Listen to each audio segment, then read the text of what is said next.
Chers fidèles internautes de 25 minutes pour éclairer, bonjour. Nous revoilà devant vous pour évoquer la lancinante question des transports, surtout à Dakar. Qui dit transport parle forcément des problèmes qui afférent, à savoir la question de la disponibilité de l'offre, mais aussi et surtout la question de la sécurité. Et qui dit sécurité parle forcément des accidents. Pour parler de cette question aujourd'hui, nous avons en face de nous un expert qui est connu aujourd'hui de tous sur la place. Il s'appelle Ibrahima Ndongo. Bonjour, M. Ndongo. Bonjour, monsieur. Monsieur Ndongo, nous voilà aujourd'hui sur le plateau de 25 minutes pour éclairer, pour parler de transport, surtout le transport urbain à Dakar. La question des accidents revient encore. Je peux même dire qu'il ne nous a jamais quittés. Mais durant ces 2 dernières semaines, on en a enregistré quand même un certain nombre à Dakar. Un certain nombre d'accidents qui ont impliqué des cars Tata, des gros porteurs, mais aussi et surtout ce qu'on appelle les 2 roues. Qu'est-ce que cela vous inspire en tant qu'expert? D'abord, il faut le regretter, Mandiaye. Vraiment, il faut le regretter parce que, au regard des investissements très lourds consentis par l'État du Sénégal pour doter les populations d'infrastructures de dernière génération, les structures qui ont été créées, telles que l'ANASER, le FERA, l'AGEROUTE, la direction des routes, le Fonds de développement des transports terrestres, plusieurs centaines de milliards qui sont investis, injectés. Mais au regard des résultats, mais vraiment qui sont très minces, mais surtout, malgré tout ça, les accidents ne cessent de croître en nombre et en gravité. Alors se pose la question du pourquoi, comme vous venez de le dire. Parce que ces accidents, à l'analyse, concernent principalement et surtout, et malheureusement, il faut le déplorer, les véhicules publics, que ce soit de transport public TPV, comme on les appelle, des transports publics de voyageurs, ou par exemple les transports de marchandises. Ensuite, maintenant, il y a la lancinante question des 2 roues qui sont des usagers vulnérables. Mais ce n'est pas tout, il y a les piétons aussi, parce que selon des statistiques de 2022, vraiment publiées par nos amis du groupement national des sapeurs-pompiers, il y a eu 225 piétons tués, renversés par un véhicule en mouvement, et plus de 5000 blessés. Mais parmi ces 5000 blessés, combien vont succomber encore en phase hospitalière? Donc, c'est un problème énormément sérieux qu'il faut prendre en charge. Parce qu'effectivement, l'État du Sénégal, malgré ses investissements, aussi, il faut le dire que fait signe de quelques faiblesses au niveau de sa gouvernance routière. Parce que quand on crée des agences et des structures, c'est parce qu'aussi il faut planifier à court, moyen et long terme les politiques de transport et de sécurité routière. Et il faut aussi, après planification aussi, il faut évaluer les structures. Parce que moi, je suis un peu gêné quand on parle toujours de stressement d'audit pour savoir si les sous sont passés par ici ou par là. C'est important de le dire, mais aussi il faut un audit technique par rapport aux objectifs qui ont été fixés à ces structures-là. Parce que je crois que si on ne le fait pas, il n'y aura pas de continuation. Alors, nous allons revenir sur la question de l'institutionnel, c'est-à-dire chargé de gérer la question des routes et des accidents. Mais avant cela, je voudrais quand même qu'on s'arrête sur la question des cars Tata. Voilà aujourd'hui, par exemple, un outil qui a été lancé sous le magistère du président Abdoulaye Wade pour régler la question du transport urbain à Dakar, avec c'est-à-dire le changement du parc, parce que l'objectif c'était vraiment de mettre au garage les Ndiaganiaï, les cars rapides, et à ce moment-là aussi, le transport public de Dakar Demdik n'était pas ce qu'il est aujourd'hui. Mais on se rend compte qu'avec les accidents, ce qui devait être une solution passe aujourd'hui pour être un véritable problème. Parce que chaque jour qu'il y a un accident à Dakar, c'est un car Tata qui est impliqué. Selon vous, où se trouve le problème? Est-ce que c'est au niveau des voitures ou au niveau des conducteurs ou au niveau des routes? Ouais, vous avez brossé le problème. C'est au niveau à la fois des véhicules et aussi au niveau des conducteurs. Parce que que quand il y a un transport public, que ce soit un transport de marchandises ou de personnes, d'abord il faut que l'offre soit de qualité. Et pour que l'offre soit de qualité, il faut un renouvellement du parc. Malheureusement, aujourd'hui, on ne renouvelle pas le parc, mais on le renforce. Parce qu'on ne retire pas les véhicules vétustes, les véhicules âgés. La moyenne d'âge du parc automobile, public automobile sénégalais avoisine les 30 ans. Alors ça dit quoi? Que ces véhicules-là sont sous-équipés. Et quand vous voyez un accident, les véhicules sont complètement désintégrés. Ça veut dire quoi? Que les véhicules-là ont atteint leur limite d'exploitation.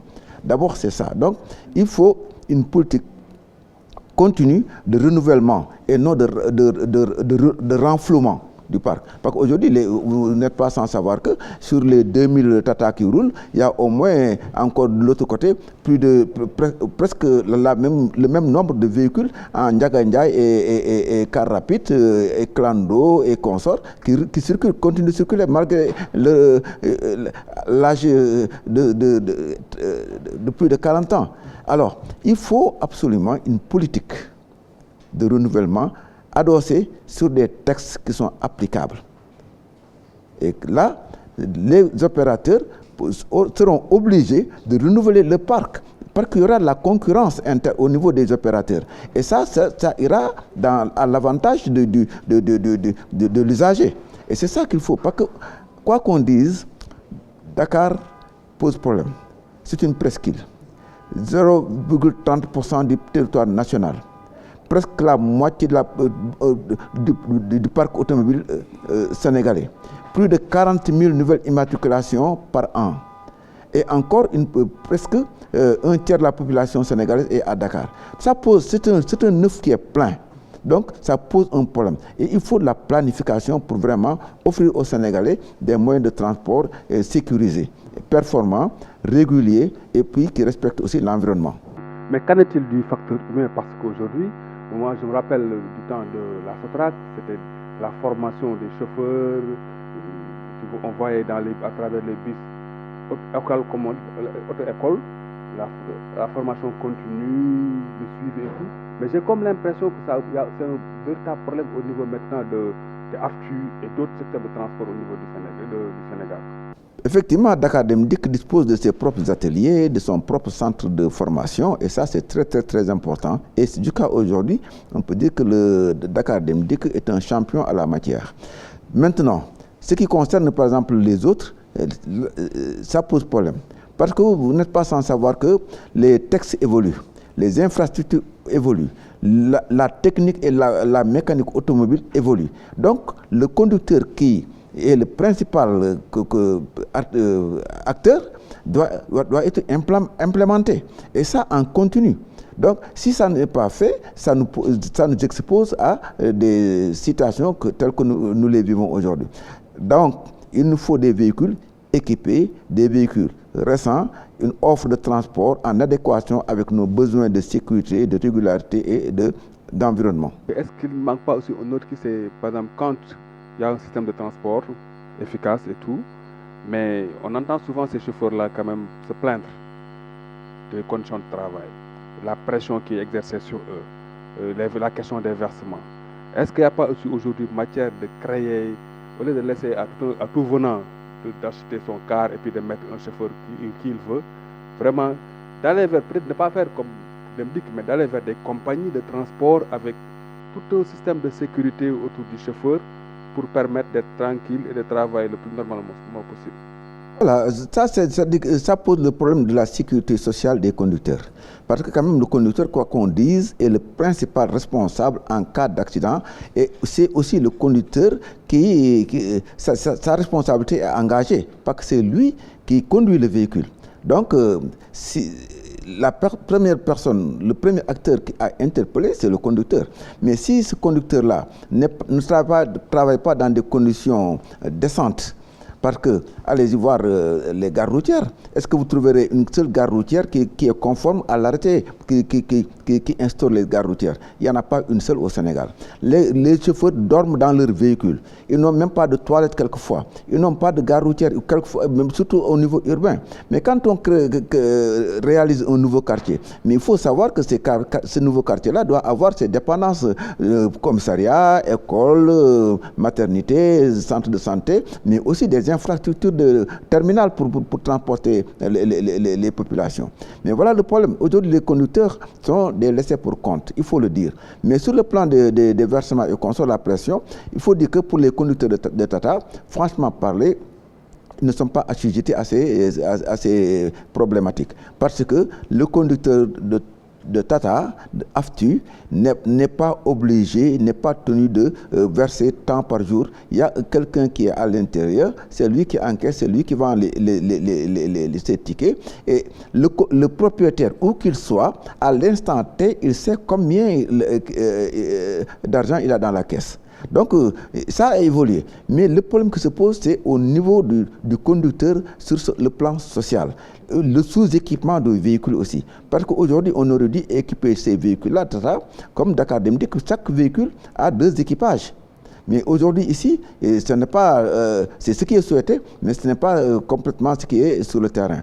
Alors, qu'est-ce qui va se passer? Vous voyez quelqu'un qui commence sa tournée à 6 h du matin jusqu'à 22 h. Mais il est usé. Hein? Alors, il travaille dans des conditions et dans un environnement malsain, la pollution, la chaleur des cabines, les disputes et les discutes, la circulation, le stress routier, mais tout ça, il l'accumule du matin au soir. Donc, ça pèse finalement. Et l'absence même de confort au niveau des terminus. Exactement, vous l'avez constaté. Mais je ne dis même pas les conducteurs et les équipages, mais l'arrêté même que j'ai, mais je peux me rappeler un peu des grands traits, mais aucune gare routière au Sénégal ne remplit les conditions. Parce qu'il faut d'abord avoir au minimum 60 places assises abritées, des toilettes séparées hommes et femmes. Il faut un poste de sécurité. Il faut un poste de repos pour les conducteurs. Au moins. Mais il n'y a rien de tout ça dans aucune gare routière au Sénégal. Mais ça pose problème. Mais les usagers qui ont droit à des dépendances, des services, ils n'ont absolument rien. C'est la dispute pour avoir une place, c'est la dispute pour entrer dans le bus. Quelquefois, leurs arrêts ne sont pas respectés. Donc, voilà le cocktail explosif qui aujourd'hui crée cette situation que nous déplorons tous. Donc aujourd'hui, peut-être, est-ce à dire que l'État cherche à prendre le taureau par les cornes en se lançant dans le transport capacitaire on a vu il y a 1 an, 2 ans, le démarrage du TER. Aujourd'hui même, mercredi, le ministre des Infrastructures et des Transports terrestres et aériens, M. Malick Ndiaye, a procédé au lancement du BRT, du bus rapide transit. En tant qu'expert des transports aujourd'hui, quelle lecture faites-vous de ce choix opéré par l'État du Sénégal? Bon, c'est de très bonnes initiatives.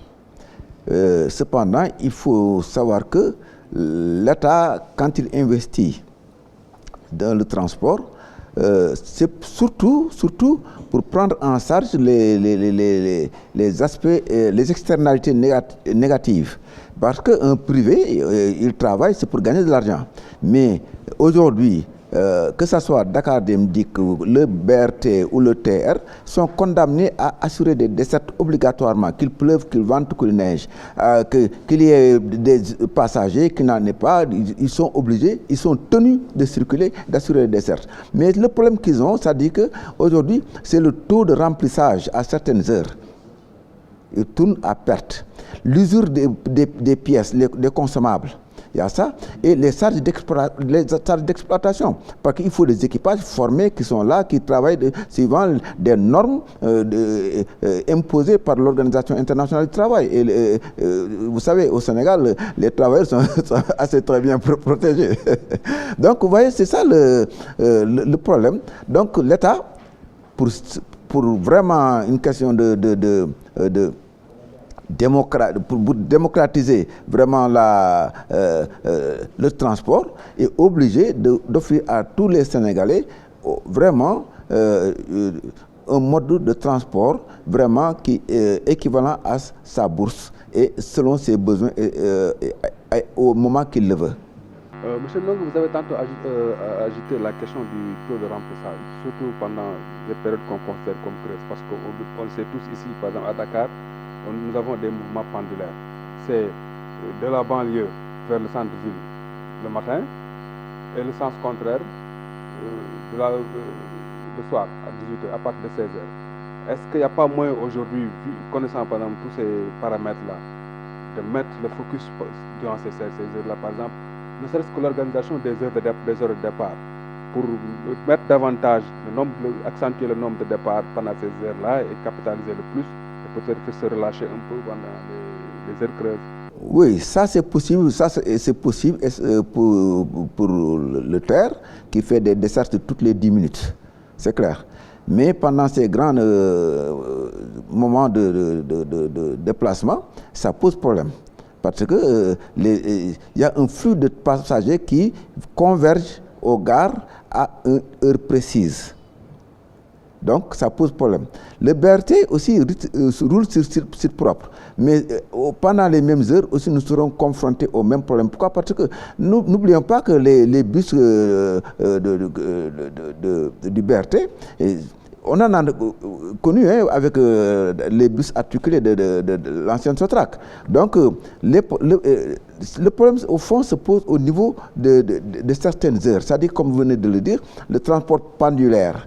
Et ça posera toujours un problème parce que dans tous les cas, les Sénégalais n'ont pas encore la culture du transport en commun. Pourquoi? Parce que simplement, l'offre qui était là jusqu'à présent ne garantissait pas du tout une régularité, ni un confort, ni la sécurité et ne respectait pas l'environnement.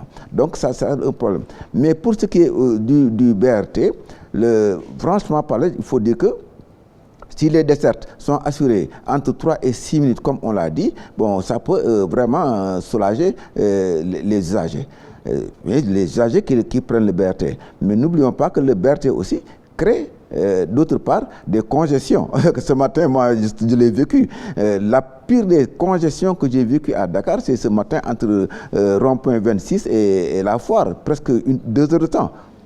Vous voyez, et le BRT, le TER n'impacte pas aussi ceux qui habitent par exemple les HLM, ceux qui habitent Ngor, Wakam, Yoff, par exemple, ne peuvent pas en bénéficier. Mais ce qui est sûr, certain, c'est qu'il faut développer le transport de masse et que les tarifs aussi soient accessible et que ça soit économique. Que les Sénégalais, comme moi, parce que vous me voyez dans la circulation, presque 30 jours sur 30, je suis seul dans ma voiture. Et ça, ce n'est pas bien. Si je le fais, c'est parce que simplement, je n'ai pas une offre alternative. Mais si je parvenais à avoir aujourd'hui un bus correct, même si je dois payer beaucoup plus cher, parce que les Sénégalais ne refusent pas de payer. Donc, je ne ferai pas usage de mon véhicule en semaine, peut-être le week-end. Et ça m'aurait créé aussi des économies. Si ajoute que, même si on utilise sa voiture personnelle, on a des problèmes, parce que moi, même pour venir ici au point E, par exemple, j'ai un problème pour trouver un parking. Donc, il faut aussi encourager les parkings relais. Parce qu'il faut que le Sénégalais, le Dakarois qui habite par exemple Grand Médine, puisse venir au parking relais, garer son véhicule, aller à Dakarville, revenir prendre son véhicule pour rentrer chez lui. Il faut développer aussi les moyens de transport doux, c'est-à-dire le vélo, la marche à pied. Parce que nous l'oublions souvent, mais plus de 75% des Dakarois se déplacent à pied.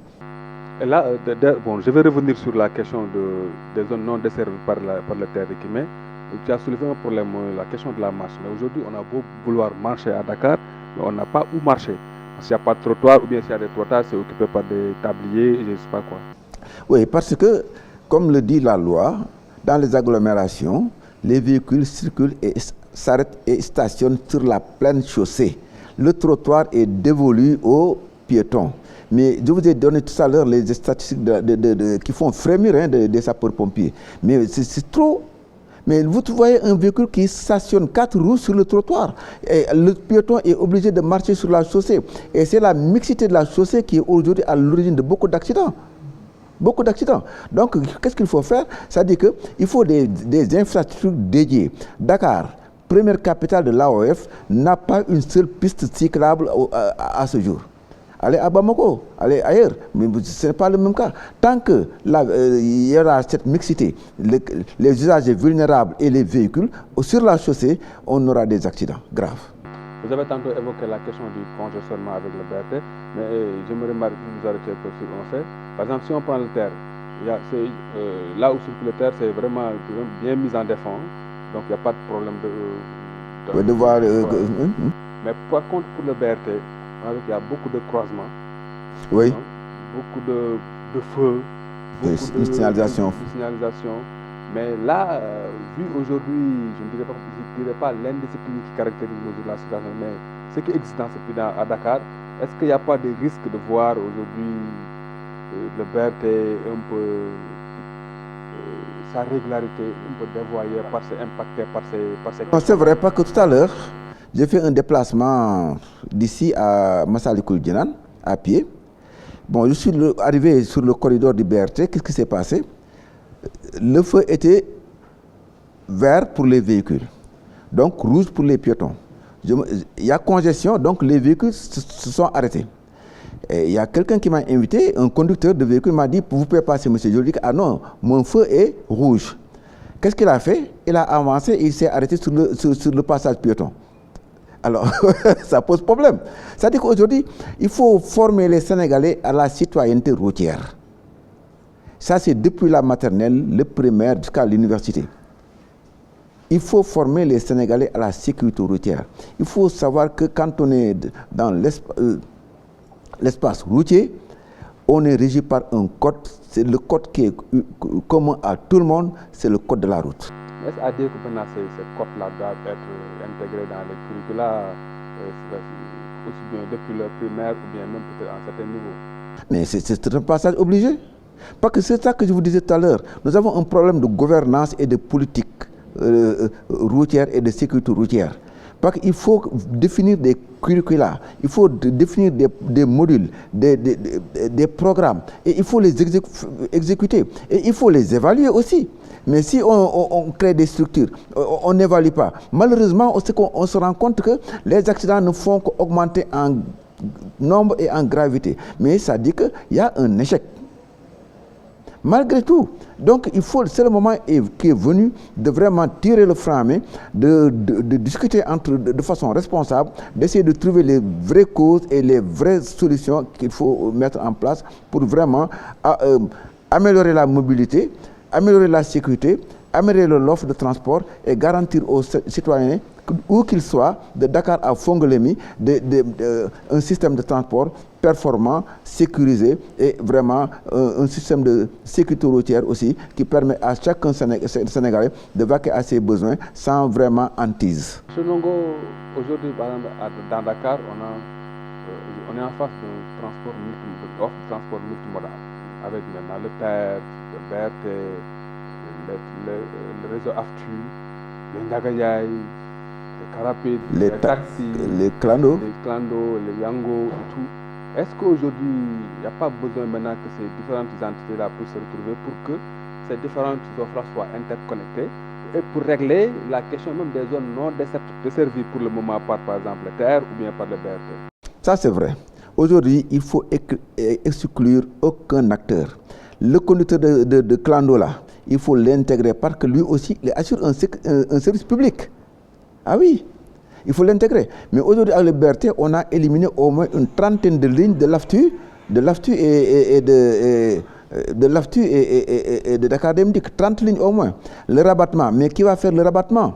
Hein? Avec quoi? Mais ce qui est sûr, c'est qu'il faut interconnecter, comme vous avez dit, le système de transport, permettre à chaque Sénégalais de pouvoir vaquer à ses besoins avec son budget. Avec son budget. Parce que vous n'êtes pas sans savoir que les zones desservies actuellement entre Diamniadio et Dakar, entre Guédiawaye et Dakar, par le BRT et le TR, sont des zones de forte population. Alors, ces populations ne sont pas les plus nantis de la ville de Dakar. Bon, moi y compris, je dois dire. Donc, non, du tout. Moi, j'aurais bien aimé me débarrasser de ma voiture, hein, franchement parler, parce que quand on est vraiment un senior, bien vraiment, on est plus à l'aise dans un véhicule de transport en commun, confortable, mais avec aussi des privilèges qu'on nous accorde, parce que ça aussi, parce qu'il y a les handicapés qu'il faut prendre en compte dans ces véhicules-là. Il faut leur réserver des places. Donc tout ça, c'est une continuité. Le transport multimodal, effectivement, rail-route, c'est normal. Il faut le développer à partir d'une plateforme, par exemple, qui sera installée à Diamniadio. Le transport intermodal aussi, parce que route, il faut le faire. C'est la vocation des rabattements. Mais il faut qu'au finish, que l'usager ne se sente pas économiquement vraiment lésé, quoi. L'intermodal, par exemple, l'intermodal rail-route, je me souviens du temps de la Sotrac avec le petit train bleu, avec le même ticket. Vous pouvez voyager par exemple pour quitter Thiaroye, prendre le petit train bleu jusqu'à la gare de Dakar. Et pour aller à l'hôpital principal ou bien à l'hôpital d'André, vous avez le P21 qui est sur place. Qui faisait la navette gare de Dakar, palais de justice. Est-ce que donc on devrait s'orienter dans ce sens-là? Obligatoirement, nous irons vers ça. Parce qu'aujourd'hui, moi, je pense que ce qu'il faut... Oui, je pense que l'offre de transport qu'il faut offrir aux Sénégalais et qui sera bien à tous les Sénégalais et aux opérateurs, c'est de permettre à chaque Sénégalais de budgétiser son transport. Parce que si on vous donne par exemple une offre de transport par exemple de 30 000 francs mensuels qui vous permet de prendre aussi bien le taxi banlieue, le BRT, le BRT ou le TR, mais ou Dakar Demdik, mais on aura beaucoup d'abonnés, hein, beaucoup de gens vont accepter le plan. Mais aujourd'hui, si vous pensez que le cas du TR de Diamniadio à Dakar, c'est 1500 francs, mais si vous devez le faire 2 fois par jour, ça fait 3000 francs, mais 20 jours de la semaine, ça fait combien? 60 000 francs. Donc, c'est déjà lourd, hein. C'est déjà lourd. Donc, il faut le dire, malgré que le TER est là, mais la nationale est toujours concessionnée. On n'a pas senti du tout des améliorations en termes de congestion sur la nationale.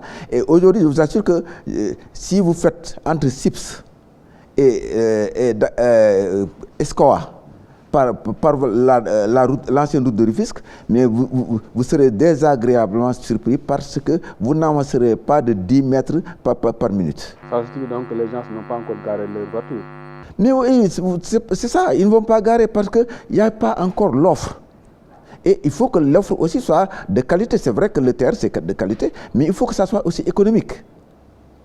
Parce que n'oubliez pas qu'il y a le covoiturage aussi, officiel et officieux. Parce que les gens, maintenant, quand vous quittez Yarak pour venir à Dakar, mais avec votre voiture personnelle, mais vous prenez 3 ou 4 personnes qui à côté de vous et chacun contribue aux charges d'exploitation. Donc, tout ça aussi, vous voyez ce que ça fait. Effectivement. Voilà, donc voilà, M. Ndongo, au terme de notre émission, nous vous remercions vivement parce que vos éclairages nous sont, je crois, vont être très utiles à nos internautes parce que on apprend à personne que vous êtes vraiment une personne ressource dans ce secteur-là. Nous vous remercions encore une fois d'être présent sur le plateau de 25 minutes éclairés. C'est moi qui vous remercie, mon cher ami et frère Maya Choban, parce que vous faites un travail au quotidien très ardu et avec beaucoup de sérieux. Avec votre équipe, je vous dis bonne continuation, parce que c'est un plaisir pour moi, c'était un plaisir vraiment de partager avec vous ce plateau de 25 minutes, mais vraiment qui est ici un régal, hein, pour moi. Merci encore une fois, chers internautes. Nous vous donnons rendez-vous la semaine prochaine. Merci.